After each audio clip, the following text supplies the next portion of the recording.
Principle number 7 in Outlasting the Gay Revolution is factor in the God factor. I start every chapter with a quote, and that chapter has a quote from a Chief Justice who in the early 1800s said, the church has fallen too far. It's beyond recovery.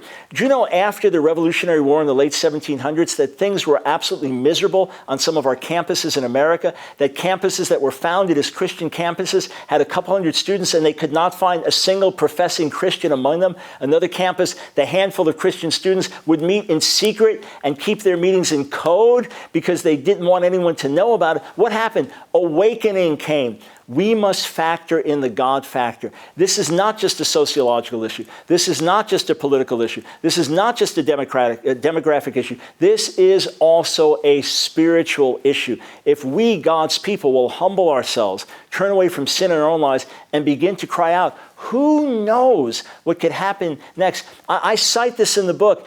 April 1966, cover story, Time magazine, Is God Dead? Right in the height of the counterculture movement of the 60s, Is God Dead? Just 5 years later, June 1971, the Jesus Revolution, Time magazine reporting on this extraordinary phenomenon of hippies, radicals, rebels getting radically saved, not just in America, this happened all around the world. Factor in the God factor. God could turn the tide overnight in America.